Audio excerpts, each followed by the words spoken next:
Magandang araw sa inyong lahat. Ang lecture na ito ay nakatuon sa pagpapahusay ng pagganap ng isang security guard sa pamamagitan ng pagsusuri sa mga katangian ng isang kahangahangang mandaragit. Ang agila, ito ang ating topic ngayon dito lang sa F. Santos Dagdag Kaalaman. Ang mga agila ay may natatanging mga katangian na direktang naaangkop sa mahahalagang kasanayan ng isang alerto at mabisang security guard. Susuriin natin ang mga pagkakatulad na ito at kung paano ninyo maisasama ang mga katangian na tulad ng agila sa inyong pang-araw-araw na tungkulin. Ang matatalim na paningin ng agila ay simbolo ng kamalayan at obserbasyon na dapat taglayin ng mga security guards. Ang mga agila ay kilala sa kanilang walang kapantay na paningin. Nakikita nila ang kanilang mga paligid mula sa napakalayong distansya na nakikilala ang maliliit na detalye laban sa malawak na mga background. Katulad nito, ang isang security guard ay dapat magkaroon ng matatalas na kasanayan sa obserbasyon. Kabilang dito ang mga susunod. Aktibong pagbabantay o palaging gising at alerto sa mga magaganap sa paligid at loob ng inyong area of responsibilities. Patuloy na pag-scan sa inyong paligid, iwasan ang mga distractions at panatilihin ang isang nakatuong kamalayan. Isipin ito bilang ang inyong mata ng agila na patuloy na naghahanap ng mga anomalya. Detalyadong obserbasyon. Trust your instincts o yung tinatawag na kutob. Tandaan ang mga hindi pangkaraniwang gawain, kahinahinalang mga individual o mga potensyal na banta. Bigyang pansin ang mga banayad na pagbabago sa gawain o pag-uugali. Napansin ng mga agila ang pinakamaliit na paggalaw, dapat din ninyo. Peripheral vision. Paunlarin ang inyong kamalayan sa mga nangyayari sa inyong paligid, hindi lamang sa harapan ninyo. Sanayin ang inyong sarili na mapansin ang mga bagay sa gilid ng inyong paningin. Ito ay napakahalaga upang maiwasan ang mga sorpresang mga pag-atake ng masasamang loob o kriminal.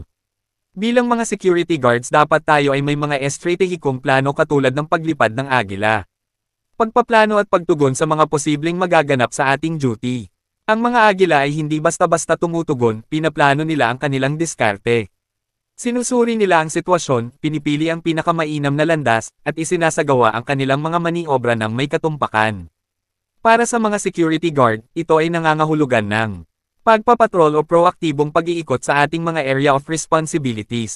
Planuhin ang inyong mga pag-iikot ng may estratehiya na sumasaklaw sa lahat ng mahina na lugar ng mabisa. Iwasan ang mga predictable na pattern upang mapigilan ang mga potensyal na banta. Kamalayan sa sitwasyon o situational awareness ay mahalaga sa security guards. Laging suriin ang sitwasyon bago kumilos. Isaalang-alang ang mga potensyal na panganib at mga kahihinatnan ng inyong mga aksyon. Ang mga agila ay hindi nagmamadali sa mga sitwasyon, hindi rin kayo dapat. Dapat pag-aralan at sanayin natin ang epektibong komunikasyon.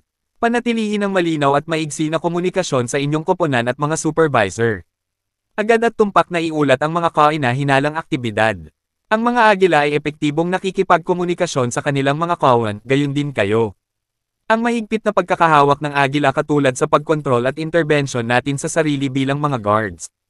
Ang mga agila ay may mahigpit na mga kuko na nagpapahintulot sa kanila na mahigpit na ipatupad ang mga tuntunin, batas at regulasyon na sa kanila ay ibinibigay na dapat maisigawan nila ng may katumpakan. Bilang isang security guard, ito ay kumakatawan sa mga sumusunod.